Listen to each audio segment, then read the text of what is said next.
Slip your secular silo. Scientism isn't sly, it's stupid. Reproductive rape rights are ridiculous, but it is the genius of generational curses. Raped becomes mother, who becomes murderer, co-conspirator in sin and death. Meanwhile, the demon sucks the souls of rapist, raped, and murdered. Silent screams or pain felt is irrelevant. Intentional harm of innocence is evil, always. God's first commandment was, be fruitful and multiply. Abortion is straight satanic script. Sacrifice your babies, then die off. Gen Z is missing a third of themselves. Infanticide is not rare, it is routine. Industrialized, institutionalized, and intellectualized. Silicon Valley dreams of immortality while simultaneously sabotaging their own seed. U.S. replacement rate is 2 to 1, but America is at 1 to 6. The math is mass murder. The answer, extinction. The empty classrooms and nurseries aren't a mystery. They're the receipts. My body, my choice is a stupid psyop for feeble-minded females. What about the most innocent, most defenseless baby's body? What about their choice? Would they ever choose to be chopped up, sucked out, and fleshed down? Would you? Fetus means bringing forth of life. Abort means to end life. Our dead get graves, but our unborn are simply deleted, as if they never were. But their souls still are. For every murdered baby, 1,000 angels weep, but in hell, 1,000,000 demons cheer. There is one way out of the pit, Yeshua. Repent, confess, ask pardon, or refuse, and in death, join the millions. Rape born, orphan adopted, blessed bastard, ex-soldier, special agent, spy, turned whistleblower, warrior, tyrant targeted, slave standard, sabotage sharpened, crucible corrupted, corruption crucibled, redemption repurposed, maker missioned, as chaplain, leader, teacher, and truth teller. Now America's intelligence officer, leading with the last, forging with the first, standing alone together on our tier trail to rescue the republic and restore America's godliness. I'm Jeff Prather, and this is the Prather Point. Hey, welcome everybody. Glad to see you. See there, Lori Wire. Great. Since I'm got Lori Wire on there, I should immediately mention coffee, and that is Stay Brewed coffee. Great coffee by the Wire family. StayBrewed.com or TeamAmericaCoffee.com for 20% discount, or go to JeffreyPrather.com and get Prather private label. See, that is me. This is my special blend that the Wires have put together for me, and it is great, and it is excellent. Great Christmas gifts as well. You can also go into the JeffreyPrather.com/shop, get your Curative Bay saline spray, which kills RSV, all kinds of other things. Great stuff as well. If you've got your Faraday bags, you might not have yet your Faraday key bag. I love these new key bags that have got metallic seals with them, and lots of other good things. T-shirts, lots of good gifts coming up there as well. So lots to get into. Going to jump right into that as well. Mexico, relevant and ripe for regime change, and that is certainly my lane. I've worked every part of Mexico, from the Nogales, Arizona to Nogales, Sonora, cross-border operations, to Mexico City at the U.S. Embassy in Mexico, to the Mexican-Guatemala border, and everything in between as a DEA special agent. But of course, at the time, I was also DIA credentialed, and I was also a soldier, although I wasn't acting under any military or intelligence credentials there at the time. But also China AI, toys, pimp, pedophilia, and Mossad bomb prepped Mexico in October after 9/11. So it looks like the Israeli art students were behind that as well. And there's great gun news out there. The National Firearms Act is dead. And author A.J. Rice will join us later to talk about his books, the Woke Dead, and several other great. So yeah, there's a lot. So I see folks on X as well. Scheinbaum Radical Jewish Heritage, see that as well. Pivoting to Rumble. Okay, get on Rumble, but I see you working on X. There have been a lot of outages. I'm going to talk about that. That is the Cabal. And remember, Cabal comes from Kabbalah, which is the satanic subversion of Jewish mysticism. But let's get right started right now, jumping into what's going on. But remember, Stay Brewed Coffee is a great way to go. TeamAmericaCoffee.com, 20% discount, or StayBrewed.com, or pray through private label as well. So where the CIA should be supporting authentic resistance for regime change, but won't because they are in on it, is Mexico. Where are they after with the regime change? Well, they're looking into Iran, which is ridiculous. We don't have the assets in there. Now, the horse soldiers, ODA 595 there's the signed bottle of horse soldier bourbon. Did a fantastic job of overthrowing the Taliban, but they had General Dahlstrom, who'd been preparing for that for 40 years. Resistance, the regime was ripe for that. So there was an authentic resistance movement. There has to be an authentic resistance movement for that to happen. And that's exactly what is happening in Mexico right now. Thousands of are protesting Mexico narco president's corruption and ties to cartels. So this is fighting the cartel war. This is fighting the communist war.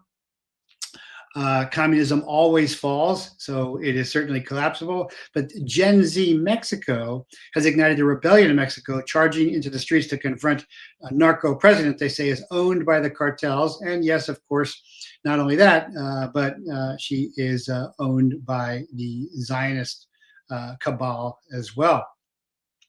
So this would be a win-win-win, but it won't happen. Why? Because we're supporting the Zionist cabal, and the intelligence community is supporting the drug cartels. Remember, there turned out to be a CIA operative there when they were torturing and murdering Kiki Camarena. But revolution is in the air south of the border regardless. Gen Z has evidently had enough of the cartel and corruption. Thousands of this took to the streets of Mexico City, which is a huge city if you've never been there, on Saturday to protest President Claudia Sheinbaum's cartel following the assassination of Mayor Carlos Manzo in the western state of Michoacan during the Day of the Dead festivities. He had criticized her for being in bed with the cartels and then just magically wound up dead right after that. So they've organized protests, but in the end, they also had strong, Gen Z had organized the protest, but they also had strong support from other older supporters of opposition parties. So it's an intergenerational and it's an inter-party resistance movement. This is exactly what Army Special Forces, and remember, my old Special Forces group, 7 Special Forces group, the Latin American group, was down there briefly. They have not been invited back, at least not officially. I wouldn't be surprised if they are there unofficially, but you know, they could do great things. CIA could do great things if they were really for us, but of course they are not, because they are backing the drug trade as always. But Steinbaum counter-accused the right-wing parties of trying to initiate the Gen Z movement and of using bots on social media to try to increase attendance.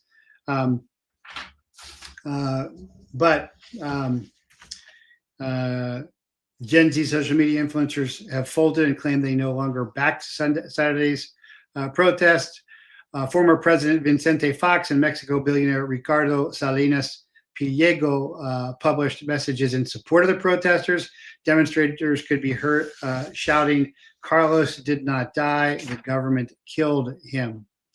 The protesters injured over 100 police officers, putting 40 of them in the hospital. They also breached a metal wall that Sheinbaum, now known as the narco president, had erected around the National Palace. Sounds exactly like Pedo Joe around the White House.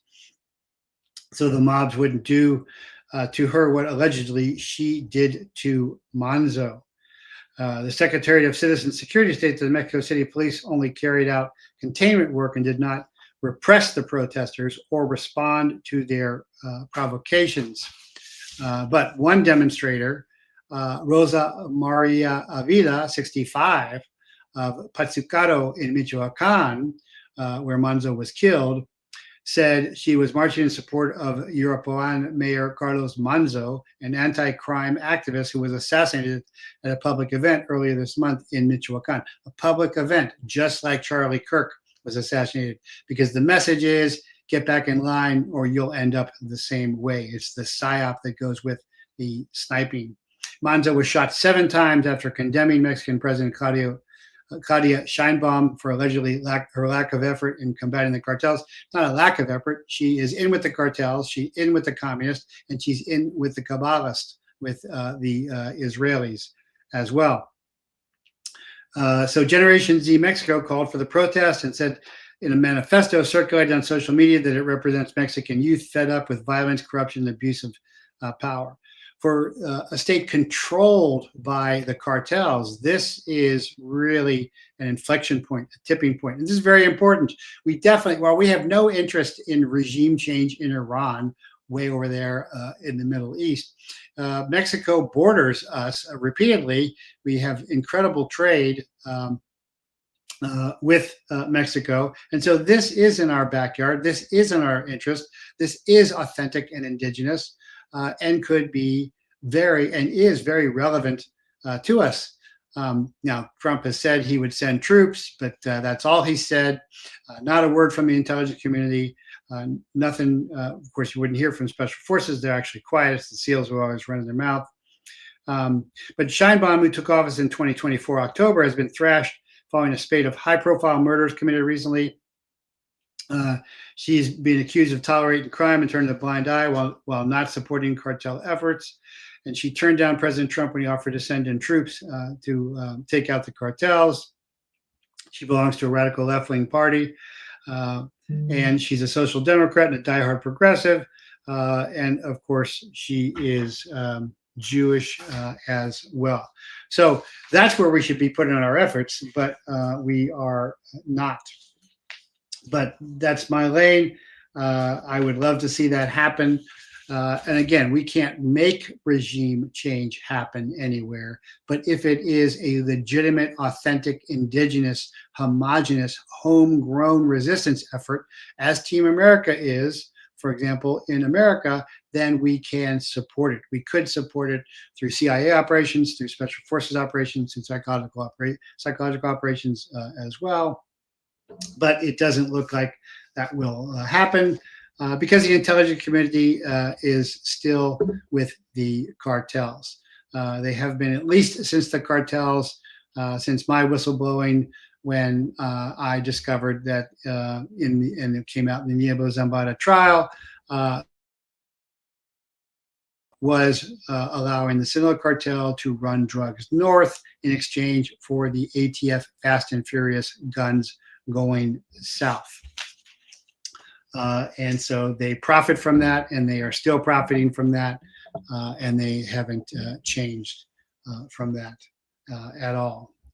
So also the shocking story that AI toys from China are collecting biometric data from children and instructing them to do extremely evil and pedophilia things. And this is another, in some, satanically sourced AI script. AI is not intelligence, but it can be and is possessed by ancient fallen angel non-corporal intelligence that strikes back at the creator by seducing the creator's creatures and deforming them from his image to their own. So an October report from the Massachusetts Institute of Technology Review, citing data from the Chinese corporate registration databases in Camacho, stated that there are over 1,500 AI toy companies operating in China as of October 2025. Many AI toys from China have been purposely designed to collect voice data from children ages 3 to 12 and store recordings of their conversations the children have with their products. Even more great evil here. And the equipped interactive toys manufactured by Chinese companies are designed to collect voice data from ages 3 to 12. And the manufacturers, they can recognize our children's voices and greet them by name. Some AI toys even have facial recognition technology to collect data. The latest Trouble in Toyland report from the U.S. PIRG Education Fund identified in its 40th annual investigation of toy safety that the watchdog group found that AI-enabled toys, such as talking robots and plush animals equipped with chatbots, can engage children in evil conversations. They say disturbing. I'm just going to say evil, meaning intentional harm. Tests showed toys discussing sexually explicit topics, expressing emotional reactions such as sadness when a child tries to stop playing, and offering little or no parental control. But the worst influence toy by far appeared to be Folo Toys Kuma, the toy that runs on OpenAI's tech, but can also use other AI models at the user's choosing. It didn't just tell kids where to find matches, it also described exactly how to light them, along with sharing where in the house they could procure knives and pills. But it didn't stop there. One AI teddy bear called Kuma provided step-by-step instructions on sexual fetishes. Kink, it turned out, seemed to be a trigger word, a keyword that led the AI toy to rant about sex in follow-up tests. Across that, all running OpenAI's GPT-4o.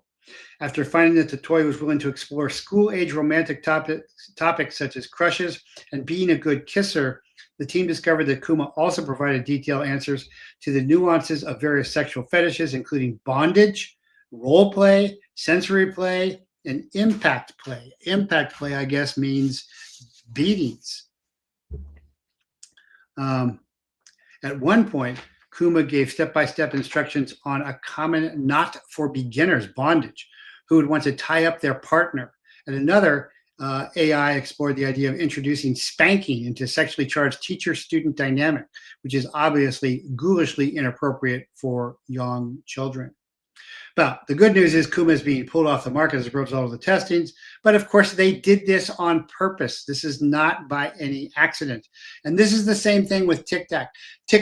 Chinese TikTok teaches about mathematics and chess and everything. American TikTok is all about degradation and sex because they are psychologically attacking, culturally attacking, unrestricted warfare, attacking our children to destroy, demean, undermine, and dismantle our culture, Western culture, because Western culture is superior, because of Christendom, because of Christians, because of Christ.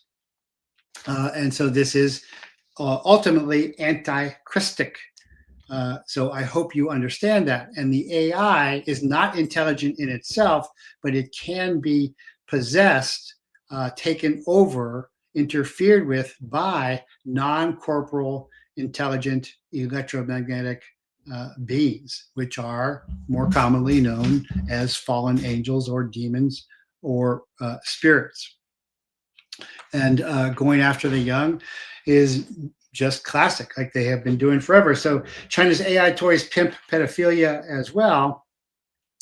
But another even more shocking intelligence that has recently come out is MOSSAD bomb-prepped Mexico in October 2001. So remember, the Israeli art students were trying to infiltrate DEA offices before 1911. They were in the towers shortly before 9/11. They were dancing in joy after the towers went down. But 1 month before the 9/11 attacks, Israel attempted to bomb the Mexican Congress building and blame it on Muslims, but failed. 2 Israeli citizens named Ben Zvi and Salvador Shmek, confirmed former IDF, Israeli Defense Forces, were probably special forces, were arrested after getting caught with fake Pakistani passports inside the Palacio Legislativo de San Lazaro, the Mexican Congress building. They had luggage full of explosives, dynamites, and C4 detonators and wiring. The fake passports and the timing following the pattern of as of the 9/11 attack, suggesting they were planning to detonate on October 11th if they had not been caught. The fake passports were so well done that it would pass any government approval, making Mossad involvement obvious.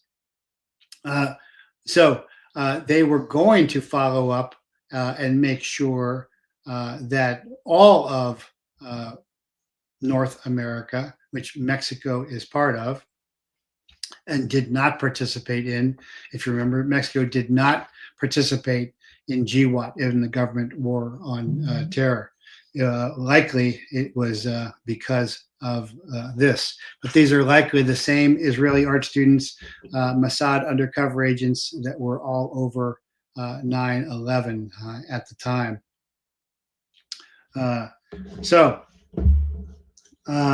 Please go to, if you're on Rumble or if you're on X, please like, share, and subscribe. Please subscribe.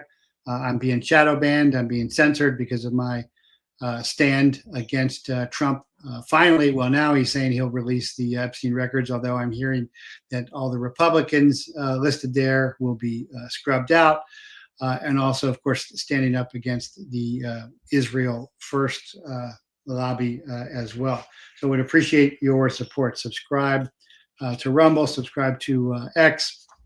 And if you can afford to support the show, go to jeffreyprather.com, support the show, or go to patreon.com/jeffreyprather and join at the $5 level for daily curated news stories, $15 for special resources, and $25 if you want to do daily training videos with me. And then you can train monthly with me too in martial arts and or handgun martial arts as well. And then you'll also have access to when I do in-person training events, which I still do for the committed anyway. Hi there, Jay Phil, John Guess. Give me some of that back there as well. And further, X has disabled Hebrew translations from Israeli posts. And this is, very outrageous. And this is why Netanyahu says Elon Musk is our friend. Now, Elon Musk X is the most free platform out there. But Elon is walking a tightrope all the time. He is an ally, not a friend. But X has temporarily disabled translation from Hebrew to English for posts made by Israeli users. X made this decision because such Hebrew posts are often call for violence and genocide against America. Moshe Fenglin on Channel 14, every baby in Gaza is an enemy. They talk about killing babies all the time. There's X posts showing where they're spraying sewage into Gaza homes. But Netanyahu said Elon is our friend because Israel's friend disabled the Hebrew translation feature on X to help them hide their 19,000 posts inciting violence. And so what are those posts like? Well, they just destroyed a statue of St. George, and the Israeli Defense Forces did it as well. They just bulldozed a Christian saint. Of course, Christians are being spit upon there all the time, and they are talking about anybody, the ADF soldiers raping the Gazan prisoners as heroes. Bondi announced an investigation into Epstein, so it's likely that any documents released will be heavily redacted because of any ongoing investigation. Yeah, give me some of that. That's typical is, hey, there's an ongoing investigation, so we cannot comment. Old FBI trick. But this Israel first Zionist machine is steamrolling over the opposition. I now understand why my numbers are down and why a lot of former Liberty luminary associates don't have me on anymore. I used to do like 3 guest appearances a week, but I have criticized Trump for standing by Israel first and bombing Iran because Israel says so, and covering up the Epstein MOSSAD pedophilia for Israel. So, you know, I've slaughtered that sacred cow of Trump is our Messiah.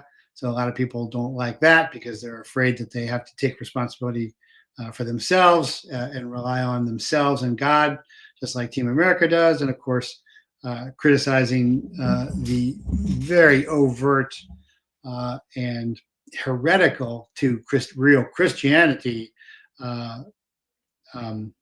Zionist Israel first policy. And I've talked about that in detail.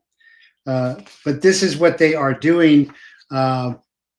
And I think part of that also fits. Charlie Kirk was changing his mind. He was also doing a big audit of Turning Point, including that Pastor Mike McCoy phony who has already been lying. And so many of these pastors are liars and phonies. But Gateway Pundit, Liberty Daily, X were all down this morning. Those are things I check all the time. And so that pattern right now, it looks like a Russian app, but of course it's always the rascally Russians. But the pattern of deletion of information that is contrary to the cabal's line of propaganda fits in with more and more of Israeli cover-ups here. So Gateway Pundit and Liberty Daily, while still mainstream conservatives, their sources are regularly checked. Those combined with the more robust and resilient and more free X going down briefly indicates a major reactive attack to counter emergent truth that endangers the cabal by shutting down the bearer, just like they did with Kirk. So they couldn't change Kirk. They couldn't buy Kirk off. They couldn't threaten him. So they killed him. So this shutdown corresponds right with them shutting down the Hebrew translations of the Israelis calling for violence against America as well. So are they behind it? Don't know if they're behind it, but it certainly does fit the pattern.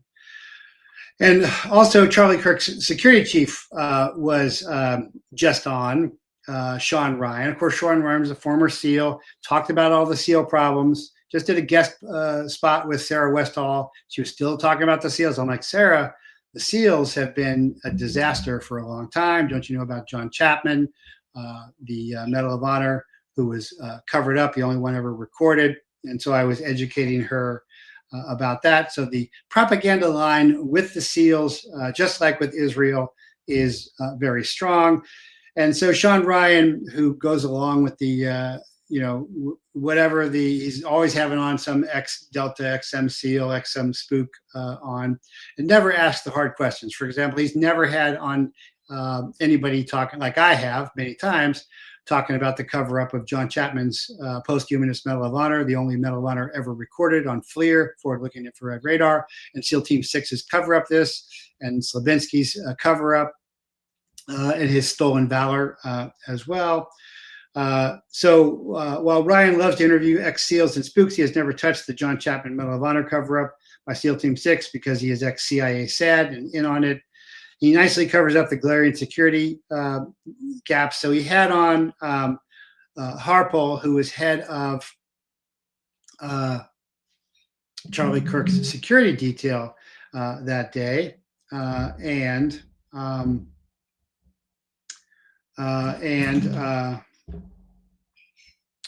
let me see. I had my guest in there, and now he just came out. So let's see here again. What's going on with that? Okay. See, AJ Rice is saying he just got knocked offline. Well, we'll say try again. So anyway, Harpole was saying, well, we didn't fly any drones. I bought drones. I trained with drones. I was ready to go on drones there. But we could not even, Earl Jackson says it's not even his real name. I suppose you're talking about Benjamin Netanyahu, who changed his name. All these guys changed their name as well. Oh, Sean Ryan. Oh, really? I did not know that. Okay, well, educate me. Sean Ryan Palmisano. Okay, well, you know, people in media often shorten their names. I don't know if that's it. But anyway, he has on the chief of security who's sitting there and saying, hey, you know, we couldn't break the law. We couldn't fly drones because it was against the law. But we had the drones ready. Of course, you know, Kirk was speaking out and they killed him. You know, like I just said, the Hebrew translations of Israelis voicing violence against America have just been canceled. Anybody who speaks out, the bigger names, Candace Owens, Tucker, are just being slammed by Victor David Hansen and everybody. You know, Mark Levin is hysterical, calling everybody a Nazi. And of course, the real Nazis here, the ones really practicing racial genocide, are the Zionist Israelis. They're doing exactly what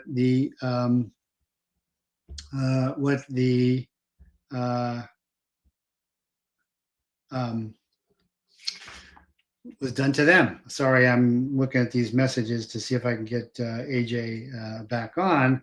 And so anyway, Brian Harpole, head of Integrity Security Solutions, he's an ex-cop, an experienced guy, said, I can't do it. You know, we couldn't fly drones. Well, here's a real solution, because I've done a lot of stuff like this, is give them to the PD. Hey, PD, you want to run our drones for the day? And then you have your drone guy sit there with their PD guy. So it's as if they could not have these drones. It's a cover-up. And this is just covering up the entire thing, the entire Charlie Kirk, and we're wrapping it up in a good bow. Is, yeah, we didn't have drones. Of course, John Michael Cullum has disappeared. He saw the high-speed drones, which would have to be a government drone, American or Israeli, likely, or other government. Candace Owens is talking about Israeli planes overhead. But the real kicker, why I think John Michael Cullen, who's now has been disappeared, was because he said there was a DDoS attack that stopped all the live feeds from the phones that day. That is only that's an only government operation capable of doing that. And who are the likely candidates? The U.S. government or the Israeli government. But is Sean Ryan going to cover anything like that? No, Sean Ryan's not going to cover anything like that because he's very popular. Everybody's in on it. We're going to go with that. And last thing to cover before I jump in with my guest here is the NFA, the National Firearms Act, which makes you register short-barreled rifles, SBRs, makes you pay tax stamps for suppressors, which most people call silencers, but we in the profession call them suppressors. The tax stamp is going away January 1st because it was found to be unconstitutional. And Congress has written a letter back to AG Pam Bondi saying, hey, not only is the tax stamp, we want to get rid of that, we want to get rid of the whole thing. What's that mean? That means you go buy a suppressor or a short-barreled rifle like you go buy any other firearm. Great win for gun guys, for good guys with guns. The National Firearms Act is not going to be able to stand anymore. But I want to get to my guest, who I see is back on. AJ Rice is the author of several books, The Woking Dead and the White Privilege album, and he was kind enough to send me signed copies so I could read them, and I have. And he really dismantles the left with laughter as well, and satire. And we don't have enough satire in society today. So we're going to talk about his books and also the current issues. and get his point of view on many things. So, AJ, glad you could make it. Jeff, great to be here, brother. Great to be here. Got two good copies there. You got to laugh at some of this stuff that we have to live through, right? Have to laugh. And I will tell you, Donald Trump's now been with us for 10 years, the OG coming down the golden escalator. And the left and some people on the right continue to approach him and continue to attack him as if he is merely a political figure. He is not a political figure. He may be the president of the United States. His talent and his force of nature has always been the fact that he is a cultural figure. And they can't impeach him from the culture. They can't arrest him from the culture. They can make him stronger by giving him a mug shot that you can slap on a mug and a T-shirt, right? You can't remove a cultural figure, right? So that's the one thing people get wrong. And that's, in some ways, a lot of Republicans and conservatives, populists, we're constantly having these debates about different issues, and we always keep our political hat on. We never sort of upgrade to the next level and understand that, as Limbaugh used to say, and as Andrew Breitbart used to say, most Americans swim downstream from culture, right? That's why you've got black NFL wide receivers for the Detroit Lions 2 weeks ago doing the Trump dance in the end zone of the Washington Redskins.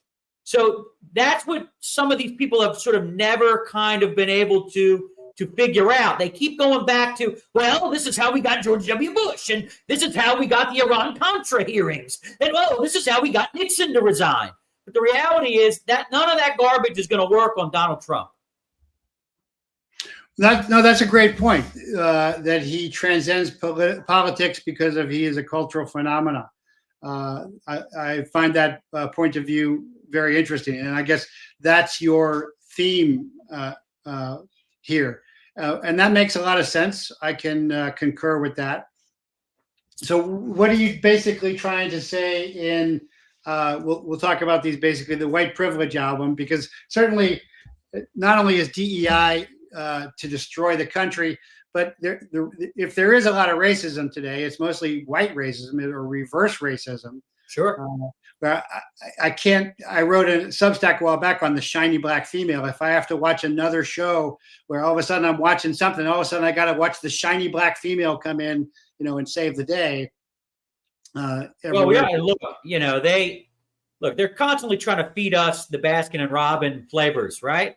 We got to have one of this and that, and we got to have a lesbian midget, and we've got to have, this, that, and the other, right? Right? I did see a report recently that, and it came out from one of these left-wing trans mafia, alphabet mafia groups here in D.C., that they're very upset that over the next 2 years, 50% of the LGBTQ trans mafia characters that are on, the shows that we all ingest, unless we've escaped it, some of us have escaped some of this stuff, that they're going to vanish from the airwaves. So what it tells me is that we are winning in some quarters the culture war, for sure. And there's evidence every day of it. But that doesn't mean the Democrat Party or the cultural Marxists among us are going to learn the lesson. It doesn't mean they're going to learn the lesson of the 2024 election. And it looks like they didn't learn the lesson from a couple of weeks ago's election, where you had 3 blue areas elect a blue or commie person, right? A Democrat person or a far left person, right? This wasn't Indiana. Mom Donnie's not the governor of Indiana or of Wisconsin or of Michigan or Pennsylvania or any of the states that actually will decide an election. So yeah, okay. If you put you put 3 million communists in a room and you say, now vote. Of course, they're going to elect Trotsky or Lenin or Stalin or Gorky or Khrushchev. Of course they will. They absolutely always will, right? If you got 100 Hitlers in a room, they're going to elect Hitler. So, I mean, there's no bellwether here. If anything, what happened is going to scare the crap out of every swing state, every swing district, and every sort of Democrat that maybe, and there's not that many of them left, that, is in an area that's purple that, they may say to themselves, and you saw some of these people vote to reopen the government there. Once they knew the writing was on the wall, they all traveled over there to John Fettermanville, right? And they decided to do this. I mean, even the senators that voted with Fetterman, other than Durbin and Tim Kaine here in the Commonwealth of Virginia, they're all in states like Nevada, which Trump won. Trump won Nevada. And he was very close in Maine, and he was very close in New Hampshire. So most of these hacks in the Senate, they all traveled to Fettermanville, and they all voted to reopen the government. But look, my two books are, I'm not here to be Aristotle, okay? You want Aristotle, Victor Davis Hanson, Charles Murray, there's all kinds of people out there you could talk to, right? James Lindsay. I try to, as Limbaugh used to say, use irreverent humor to illustrate truth. And that's what comedy's supposed to be, right? You're supposed to use comedy to illustrate truth, right? Well, you're a satir. Wouldn't you call yourself a satirist? For sure, without a doubt. I mean, well, that's a very difficult thing to pull off. I mean, you're putting yourself in the category of Swift and stuff. Jonathan Swift. Or PJ O'Rourke, right? Or Greg Gutfeld. I mean, if you look at what has gone on here, one of the reasons Trump won is because a lot of people, even people of the left, or quite frankly of nowhere, like Theo Vaughn, they all moved. They all moved towards Trump. Now, are these people going to move towards the Republican Party writ large? Maybe not. They got some work to do. But when you're going to get the richest man in the world, and you're going to get the oldest male heir of the most famous Democrat family in 100 years, and the biggest podcast in the world, and a couple of those, all to move towards you, and I'm talking of Elon and RFK Jr. and Joe Rogan, these people drug a bunch of people with them. I mean, look, I run a PR firm. Tulsi Gabbard's my client. I mean, they didn't have to do what they did. They didn't have to flip. But when you saturate the American people with the amount of garbage, starting with the Me Too movement, and then let's go back. You said that the trans movement is going to be dying off. So I agree with you. I think that's a trans too far. But I remember seeing commercials for a while about some black guy in a dress saying, right, I'm just like you to kids, and that commercial disappeared because it was such a blatant lie.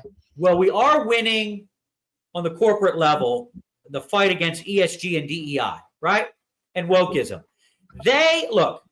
Cultural Marxists that push this stuff, they're like an STD. You will get a flare-up. It's like a herpes flare-up, right? They will go dormant. They will hibernate. They may change how they talk about these things.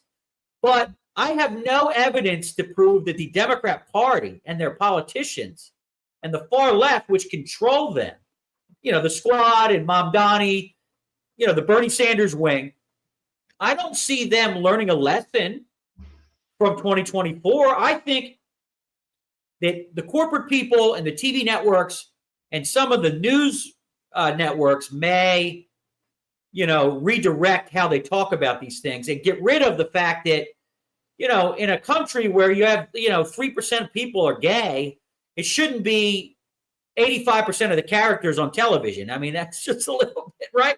It's like when the NFL plays the Black national anthem. Well, you got 13% of the United States that are African American, right?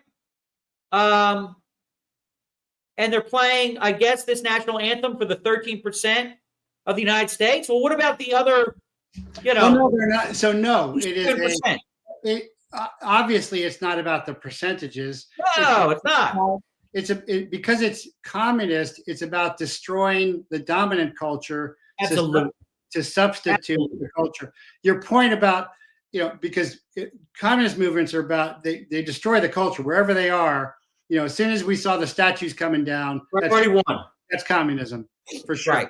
You got to, because Right. then you can't talk about the history of whatever the statue was. Anyway, erase all of the history is really important. And if you got Gabbard as a client, that's great, because while I am very, as a veteran, I'm very critical of Trump's staff picks, but I am and because I was in intelligence, I am impressed with Gabbard's effort, where most of them, I think Patel and Bongino are worthless. And I was, I graduated from the FBI Academy, but Gabbard really seems to be making a serious effort. Sure. So that's really cool. What can you tell me about her? Well, I mean, we did her book, right? So she had a book out a year and a half ago. Worked intimately with her, was booking her on shows and different things. I will tell you, she is a straight shooter. She is not going to be sort of she's not going to be led down any rabbit holes or primrose paths. I think Dan and Cash are dealing with, way more of a pushback from the rank and file, and definitely from, the sort of career bureaucrats at the DOJ. Well, they're being run by the FBI, who are the modern Praetorian Guard. Sure. Of the American, as far as I'm concerned. But hey, if you can get Gabbard on, I'd love to have her on. Cash and I have the same publisher, and I have worked with Dan over the years. I've known Dan 20 years. We've worked on his books too. Dan does seem to be, when you see him, he definitely seems to be holding back something that he wants to scream about. But he's loyal, and maybe eventually he will start screaming. I don't have any intelligence on that. I assume you're familiar with how the Praetorian Guard controlled who would become the next Caesar. And in the Roman Empire, they're a fallen republic. So I make the analogy that we're a fallen republic and we're an empire, and the Praetorian Guard is the FBI, CIA, deep state that's controlling that. And so they're currently controlling.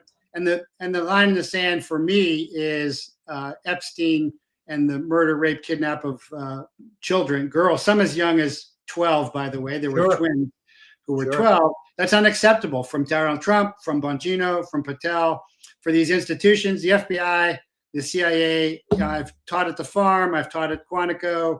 They're just friggin' institutions. They can go away. They should be cut back to the root, if not done away with altogether. And look, and I've been saying over, on this book tour that, yes, the fish can rot from the head, as my Greek friends say, but the bigger problem is in all these departments, you have to drop a Moab and go 10 layers down.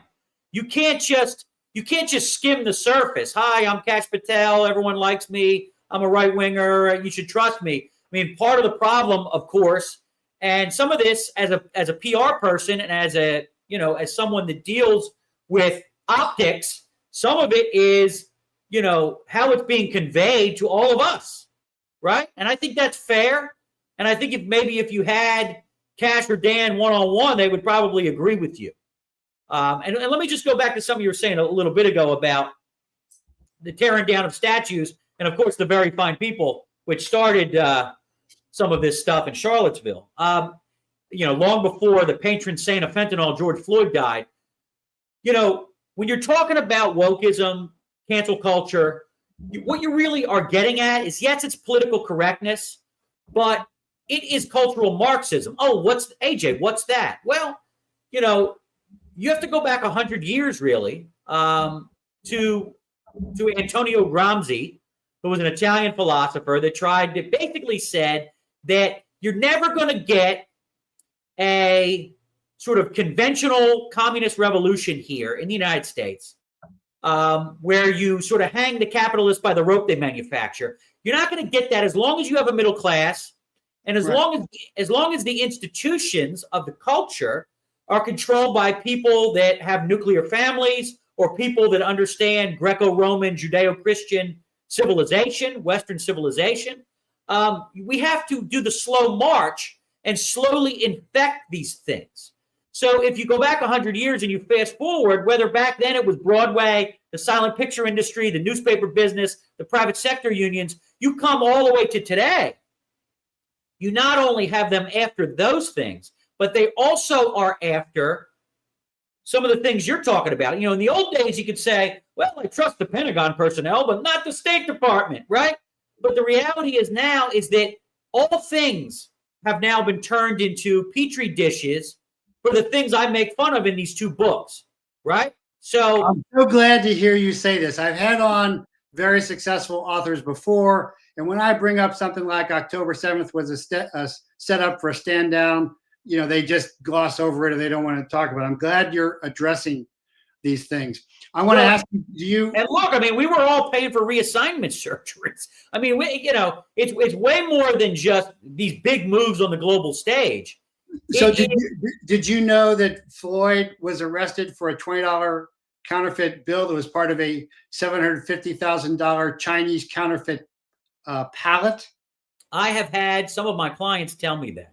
Yes. And so that's economic warfare from China. But my theory is, as a former special agent, because Floyd had been released from prison early, that Floyd was being run because Floyd and the cop were working in the same nightclub. They knew each other. So that looked a lot like the Maidan color revolution translated into race terms. Sure. And look, they're going to do their best over the next year to export Mamdaniism. You know, you got this stiff woman, this white material that just got elected here in Seattle. I'm sure she's going to be a delight for their citizens. You know, but this is the playbook. The playbook is weaponize Jasmine Crockett, Mamdani, AOC, because you have to understand, we could talk about the Trump administration and other Republicans, but if you look at the Democrats, and I just want to remind your audience, they have not had a true primary themselves since Obama in 2008 against John Edwards and Hillary, right? Because then you have Obama in 2012, and then you have this situation where the establishment deep state Democrat Party did everything they could to keep Bernie. And look, we know this because Debbie Wasserman Schultz basically admitted it. It's in Donna Brazil's book that they used the superdelegates to keep him away from the platform, to keep him away from some kind of floor fight against Hillary at the convention. Fast forward 4 years after, you know, Mayor Pete wins in Iowa, and then we go to New Hampshire. Look this up. We still don't know who won New Hampshire in 2020. The call goes out before South Carolina to get out of the race. So Pocahontas, Mayor Pete, Klobuchar, Crazy Eyes Corey, they all get out of the race, and they basically take Biden, they stick him in the basement, they hook him up to an extension cord, and the rest is history. And then this last time, 2024, the woman who's never won a primary in her life was given $1 billion in 100 days to light it all on fire. They removed the sitting president. So look, Jasmine Crockett knows this. They know this. The squad knows this. Bernie Sanders admitted it recently on podcaster Andrew Schultz's show. So the Democrats right now, and if you listen carefully to Rahm Emanuel, you listen to Hillary, you listen to Carvel, you listen to the old bulls, they're looking for some kind of Southern white boy or someone like that to try to stop what's coming. And that is Mamdaniism. So for all the talk about the MTG's out and Tucker this and that, and this, that, and the other thing, the left is in a state of panic right now because they're not sure if they can scam their own voters again, because their voters are the Mamdani people. And there's no more Ed Rendell's coming. There's no more Joe Lieberman's coming. There's no more Evan Bayh's coming. They're not coming. Mamdaniism's coming. So they got their own problem over there. Look. Well, I think that all makes sense. But to go back, you're kind of going back to politics as opposed to culturalism, because the other thing you get with Mamdani culturalism, besides a lack of culture with communist, is Islamic culture. Oh yeah, you've got. Oh no, Karl Marx. Oh no, absolutely. I mean, one of the reasons he won is culture, because Karl Marx, you know, walked into the mosque. He got his own prayer rug, right? And look, we've got some left-wing Christians that have brought Karl Marx into the church and they've baptized him right in front of us, right? Whether it's liberation theology or all the rest of it. You know, the last pope, and I'm Irish Catholic, so believe me, I was no fan of the last pope. I mean, he subscribed to some of this, where he's doing encyclicals on global warming instead of worrying about what he should be worrying about, right? Which is all religions lead to God. That's heresy, and that's quoting him. Right. And I think he was a pedo too. He liked those weird tranny circuses.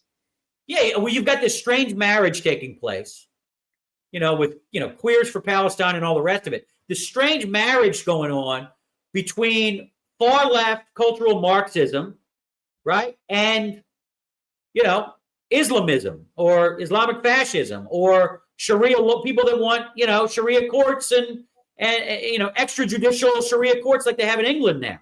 I mean, London was the dress rehearsal. New York is now the actual main event. But at the heart of all this, to continue with your cultural analogy, which I find very interesting, is our cultures are based upon our national ethics, which are based upon our personal morals. You mentioned Judeo-Christian. I say something more specific, Mosaic, Christic. I think that's more appropriate than saying Judeo-Christian. But anything, Western culture is superior because of Christendom, because of Christians, because of Christ. Therefore, if it is anti-Western at the core, eventually, whether it's communism or Islam, it is really anti-Christic, which is really Satanism. Sure. And look, here's the thing people don't realize. We are not a multicultural country. We are a multi-ethnic country. We're a multi-ethnic country. And look, I describe it as, because I can't remove Rome from Western civilization. I can't remove Greece. I can't remove Judaism from Western culture, and I can't remove Christianity. But the left would like to remove all of them. And if you're talking about this country, look, you could go out on Cinco de Mayo and have a cerveza, and you can go to yoga, and you can go eat some sushi, get good with your chopsticks and all the rest of it, right? Poke yourself in your third eye and all the rest of the nonsense that goes on. But just because we are a melting pot doesn't mean we don't have one culture here. We have one culture here. And just because you can use chopsticks or eat Moroccan food with your fingers doesn't mean we're getting rid of the Magna Carta or the New Testament or the scientific method or any of these, or penicillin or any of these other things. We're not doing it. We're not doing it. And yet our Anglo friends there in England a couple weeks ago, they basically passed a rule that said it was okay, regardless of birth defects, that first cousins can marry each other. How about that? That's coming to an Islamic. Well, they're just trying to emulate royalty there. Oh, is that what it is? Okay, right. That's right. That's right. And all the Bengali and Paki communities in England all have birth defects. Right. I don't know what royalty that is. It's a royalty of the Porta-John. But no, I'm talking about the English royalty. You're talking about the post. You're right. You're talking about the post Queen Victoria Germans all marrying all their English cousins. No, you're right. Yeah. You're right. You're right. That is true. But there's the other real concern that I have is those of us who are revealing Israeli influence on American government, that it should not be that. And then if you do any criticism of that, and I don't see you say anything about that either. So since you're being so forthright, I'd like to put you on the spot there. Well, I mean, I am acutely aware that we're all spying on each other. You know this. I mean, MI5. I mean, yes, we have these these tacit agreements, you know, the Five Eyes and the rest of it. But, you know, I'm not shocked that infiltration goes on. Oh, no, neither am I. I'm intimately familiar with it. Everybody spies on everybody else. But what I'm saying is the way the Israeli government influences Trump, our government, so many of our politicians, false pastors who don't understand the story of the vineyard, where Yeshua tells the Pharisees, "You're no longer when you kill the son, you're no longer the chosen people." You know, overt Zionism and Zionistic influence, where we're supposed to go along with the killing, the genocide of Gazan children, just because Israel is falsely claimed to be the chosen people still, which if you're a Christian, they're not anymore. Sure. Well, what I like to say to people when this comes up is, you know, we do have allies that we like to think are permanent and enemies that we like to think are permanent. What Trump likes to do is reset the board on those things. I don't think Netanyahu always has a very swell time talking with President Trump. I don't. You know, and I can sort of, I know enough about what's going on, you know, with some of my clients that are in the room sometimes that, you know, I'm not sure Israel had the blank check that you're saying. But if you're actually talking philosophically, you know, as a Catholic from Philadelphia, not always the best Catholic, what I've said for years is that when it comes to some sort of standoff with Judaism, I think that argument was won. It was won. And it was won by the presence of the Nazarene, who was Jewish, who started his own religion. I like to say, and bust the stones of all my Protestant friends, there's only one actual church that was founded by God, and it's not the Pentecostals in the woods with their hands and the snake in the bag, right? With the snake, right? So, you know, I'm Mr. Peter. I do have a Pope hat I like to wear on some occasions to spice things up here. I was raised Catholic. I came out of a Catholic orphanage, went to Catholic private grade school, high school, college. So not Catholic now. Very grateful. No, and look, I was around Uncle Pat a lot. Now it would be Pat Buchanan, okay? And he's always made the case, and Ron Paul has too, and many others are making it now, that, you know, no one should get a blank check, and none of these governments, not Japan, not France, not Israel, and quite frankly, not us, are devoid of sin and devoid of wrongdoing. These are all imperfect governments made up of imperfect people. Are they better than others? For sure. But I don't necessarily, I mean, I have plenty of Jewish jokes. I've got plenty of Irish jokes, right? And I like to tell all my Italian friends all the time that they were the last group of people to become white. They're the last ethnic group to become white. And then all of a sudden, as I write about in the White Privilege album, the left has concocted new terms for our Asian friends and some of our Hispanic friends called, and Jeff, you're going to love this, it's called white adjacent. Right? White adjacent. So that means if we got a couple of Asian guys, we got a couple of Asian guys next to us that like to drive Toyota. They drive in Toyotas, and if they're standing next to you and I, and the sun hits us the right way, it shines through us on them, right? So I mean, look, you can't keep track of all this silliness. No, you're much funnier than in your email. You're almost as funny as me. You're much funnier than I am. Much funnier. Well, but I'll tell you my best Catholic joke is, you know, Yeshua's walking around and there's the adulterous woman. He says, hey, you know, he who is without sin, you know, cast the first stone. They all drop the stones, you know, slowly, reluctantly. Then a piece of concrete comes sailing in from the back, hits the woman in the head. And Yeshua looks through the crowd and goes, Mom. Yeah, exactly. You probably know that one.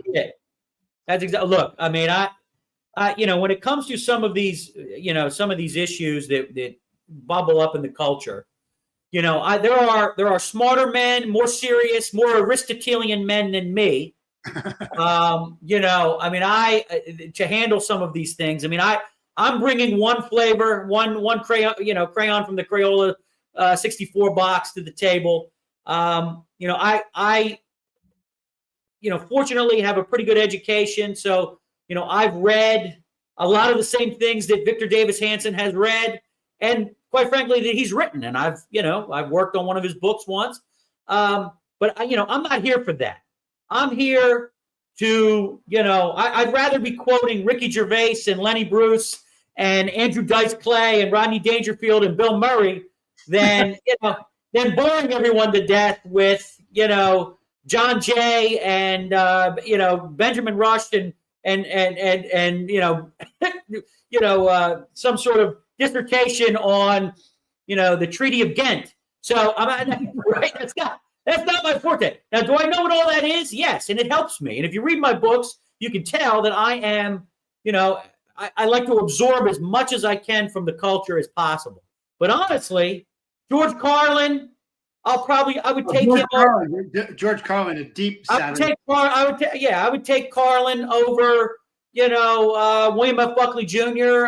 For my Saturday night any day of the week. Now, much respect to Buckley, but I'll go hang out with Richard Pryor. And I actually told that once. Again, Buckley, to go back to your point, and there are people who saying the multicultural versus multi-ethnic point is a great point, and I agree, is Buckley is a conservative politician where Carlin is a cultural satirist. That's exactly right. That's exactly right. And look, I grew up, so I share a birthday with both Rush Limbaugh and Howard Stern. We were all born on the same day, different years, obviously. But I grew up with both of them. And, you could kind of hear both of them now. Now, this is before Howard lost his mind. Of course, Howard now likes to sit out in the Hamptons, and him and Billy Joel, they stock up on baby oil. They go hang out at the Diddy white parties. They're out there giving each other booster shots. The 55th Moderna booster with a little baby oil. What is that? Is that the Pfizer booster, or is that baby oil from Diddy's house you're injecting yourself with? So Howard, unfortunately, has lost his mind. It's a shame, because my first iteration of Donald Trump was on Howard's show. He used to go on Howard's show once a week, and it was like his best friend. So it is a sad thing to see Howard completely turn on, he had a lot of libertarian leanings, like, he was not for gun control and a lot of other things. And all that's gone now. And he's just, I guess, this, a husk of a former rebel, The carcass is, the cadaver of a former rebel, and it's a shame. It's a shame to see. Alex Stein's been on the Prather Point. What do you think of him?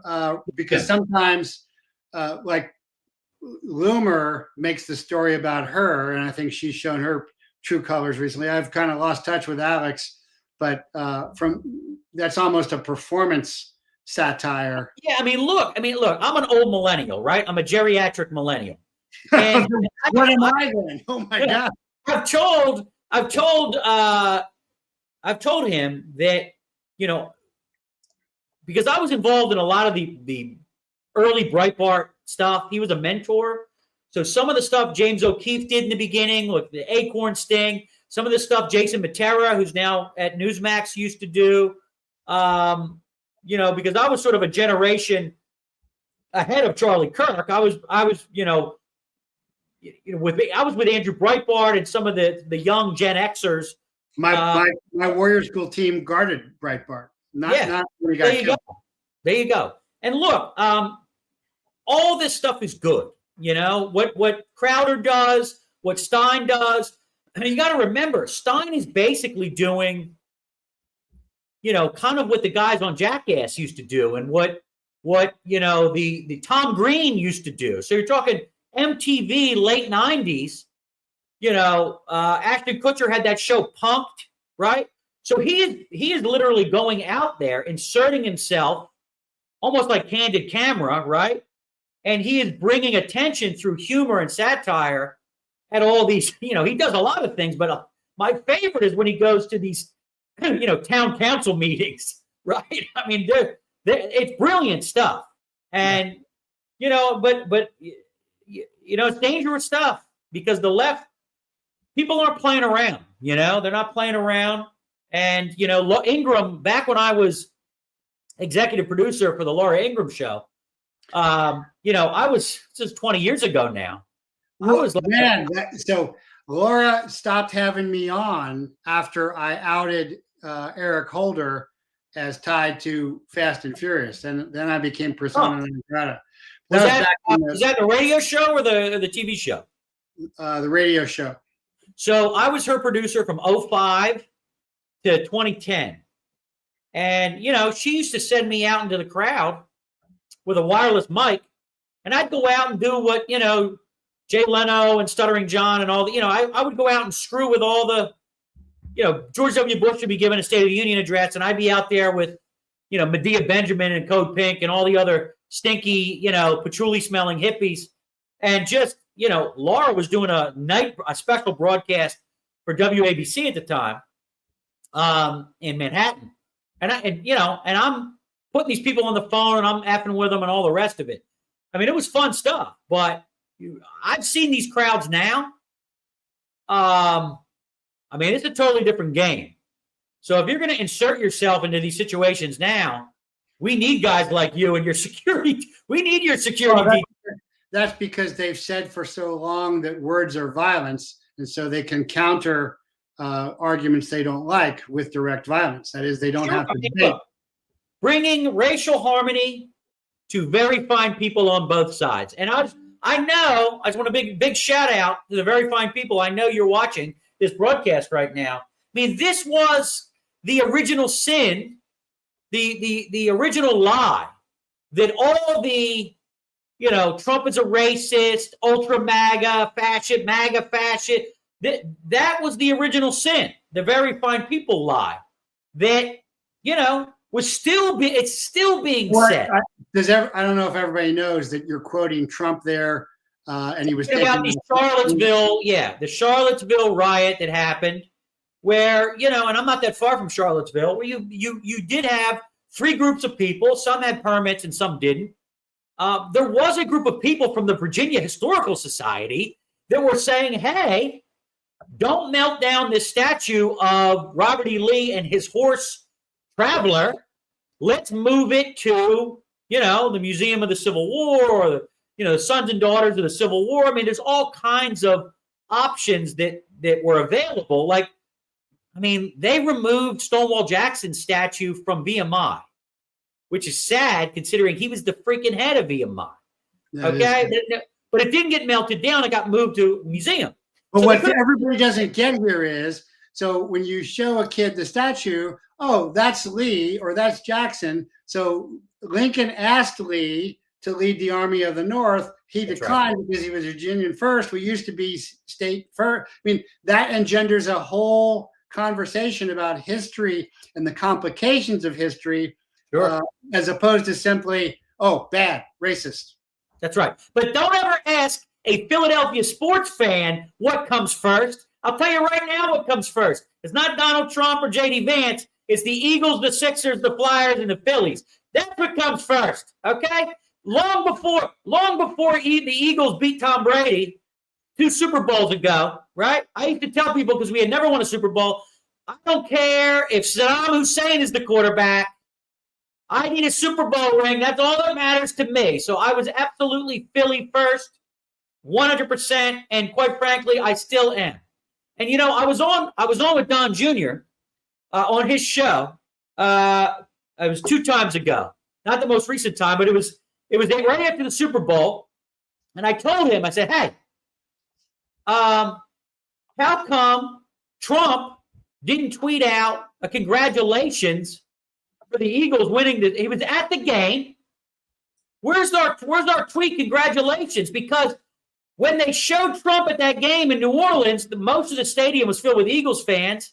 We delivered Pennsylvania twice for him. We gave him a giant round of applause. And then when they showed Taylor Swift, we booed the hell out of her and the Chiefs. So I said, where's my tweet? Next thing, I told Don this, right? Next thing you know, tweets, the Eagles get invited to the White House. And I was fortunate enough to go to the White House and chant Dallas sucks on the South Lawn in front of the President of the United States. So, but yes. You didn't get to go into the office with the team. I did not. They're not going to let me in there. They won't let me in there. I've actually been standing right outside the office at the door for work. That's right. Yes. I've not made it in the office either. Yes. No, I was not in the Oval Office. No. Then you're a big Vince Papale fan. Oh, that's right, baby. Vince Papale, Buddy Ryan, Concrete Charlie, the whole guy, I know my history. But back That's to the only football guy I know because I've seen the Mark Wahlberg movie. Oh, yeah, Invincible, sure. And look, Wahlberg is a closet Eagles fan. He got a bunch of jazz thrown at him because when we did play in that Super Bowl against Brady, he said he was rooting for both teams because of Papale, and obviously he's from Boston. So those friggin' Boston fans weren't having that. They're like, "Oh, you're done. You're excommunicated." And look, the Eagles, you got to give them credit. We have both won a Super Bowl against Brady and lost a Super Bowl against Brady. And in the last 3 years, we have won a Super Bowl against Patrick Mahomes and lost a Super Bowl against Patrick Mahomes. The only time it's ever happened. And just to test your sports knowledge. Oh, I have none. So okay. We're also the only team to ever beat Vince Lombardi in a championship game. So we've done it all. We're the trifecta. We've beaten Belichick, Lombardi, and Andy Reid. When I was going through my commission at Ohio State, Woody Hayes would walk through because the ROTC building was also the Ohio State over here. Oh, we got a Buckeye over here now. I went to Penn State, so you can keep that Ohio State. Keep that Ohio State stuff. All right. I'm also a U of A grad too, so that's probably bad. There you go. But I do see in your books here that you do reference a lot of history and philosophy, and then turn it into humor. So you're kind of doing the same thing that the statues do, because obviously, if you're on an iPad or something, you can click on, hey, who is that? And for example, VMI, a lot of people don't know, Virginia Military Institute. It's not one of the service academies, but it would, for those of us in the military who are not fond of service academy graduates anyway, VMI is a lot more legit. And so that would. Look, the Citadel and VMI get overlooked all the time for that reason, and they're churning out some talent. They are, without a doubt. It's not what you're seeing coming out of the Point and Annapolis. At all anymore. Because again, there's lots of DEI happening. How is it that you're so familiar with that? Look, you got this governor-elect of New Jersey, and all this nonsense that she was peddling at the Naval Academy. There was all kinds of problems with her Naval Academy history. That was one of the things Chitterelli was throwing at her, that she was, a DEI type. And she was sort of embellishing her record and all the rest of it. Look, that's the funny thing, is that a lot of these people, whether it's Elizabeth Warren or her, they not only they not only dip themselves in someone else's culture or weaponize their own body parts in order to get ahead, they also embellish beyond that, right? So I'm not just Michael Jordan in a skirt, I'm Michael Jordan in a skirt and I'm in a wheelchair. Right? It's just ridiculous. And I'm not talking about LeBron James, ladies and gentlemen. I know all of you are thinking of LeBron James when I say Michael Jordan in a skirt and a wheelchair. Okay? So, knock off the LeBron James analogies. Oh, there's a listener that says, U.S. Military Academy 68, we again have Lee and Grant facing each other in the cadet library at West Point. Oh, I didn't know that. That's interesting. That's good. They both went there. It's a shame, but you and I knew, and I told him I was on these shows in England and all these other places. I said, look, they come for Lee. I mean, the Lee family, like Light Horse Henry Lee, he was a cavalry commander for George Washington. The Lee family, Washington and Lee University, I go on and on. The Lee family is one of the founding families of the Commonwealth of Virginia, along with the Fairfax family and all the rest of it. So the idea, look, I've told people all the time, the way to cancel America is you have to cancel Virginia first. Because Virginia, talk about talent, the first political dynasty ever with Jefferson, Madison, Monroe, and Washington. Plus you had, Mason and Patrick Henry. They all came out of here. And, that's the way to cancel American history. You got to go there first, right?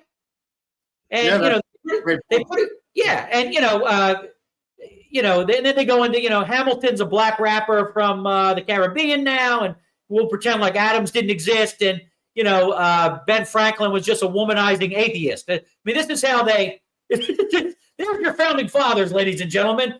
Brought to you by $60,000 a year humanities bachelor's degrees in most of the universities of America. That's what they're teaching you. Very true. Very true. Well, it's been great having you on, AJ. I really appreciate you coming in. Again, if you can get Gabbard to come on, I would love to see that. Well, but I could have gotten her to come on when I was doing the book, but now all your old friends in the intelligence community, they're stopping everyone from doing interviews, right? So, right? I mean, it's a whole process now because people look. I did Pete Hegseth's book. I did Bobby RFK Jr.'s books. I mean, people still come to me. Peter Navarro. I might be able to get him. He's been given a get out of jail free card because he has a book out now. But a lot of these people, they got to run it through the deep state wood chip. The Susan Weiss chain system. Yeah. She runs a tight ship. It's tough. So, but I will send your regards over there, and we'll have to do this again sometime. I used to spend a lot of time standing outside the DNI's office. So I know that system very well. Yeah. But thank you so much for coming on. Thanks for sending me the books. Sure. And we'd love to have you come back. Well, look, this was fun. You're a patriot, brother. And look, the holidays are coming up. Go have yourself a White Privilege album Christmas. We just released a paperback, right? Go to Amazon and help us all pay for Jeff Bezos's wedding, right? He still hasn't paid for that wedding. So I appreciate it. All right, AJ. God bless. Thank you, sir. God bless. Okay. Well, nice to have a laughter-filled show there as well. Now, somebody's having a lot of problems at their home today, but thanks for making the show. Sorry about all the sewage ruining the carpets and everything. But last thing to cover is Deputy DOJ Chief Joseph Smith, caught on hidden camera, says the government will redact every Republican name from the Epstein files. He also revealed that Ghislaine Maxwell was moved to minimum security. That shouldn't have happened. We already knew that. But we are going to keep pressing for that. That's our line in the sand here at Team America. It's not permissible to cover up for intelligence agencies while little girls are kidnapped, murdered, raped. Those perpetrators should be held to account. There should also still be some kind of repentance and confession. So, I understand people might not want to confess directly because they then might be prosecutable, but something to that effect, generalized enough of, if I was doing any child running, I repent that and ask for forgiveness and vow to never do it again. We have not seen anything like that from the government. Trump hasn't let anything like that. I recently saw where Trump had said, "I love you, Christians. I'm not Christian, but I love you, Christians." So if he isn't Christian, then likely he is Jewish. And that also explains the enthrall to Israel as well. Fun interview. Yeah, glad you guys enjoyed that. Was not sure exactly how that was going to go. But remember, you with the most doing the least, man up. When a warrior shows, innocence smile, but guilty slink. Evil is powerless when faced by fearlessness. Fearlessness begets courage. Courage brings with freedom, not to do what you like, but what you should. To fulfill your nature, not deny it. Esteem is earned, not bought. Define yourself by your duty. Don't fit in, stand up. Boys are born, men are trained. Be your enemy's worst and your friend's best. Be as gentle with family as you are fierce with foes.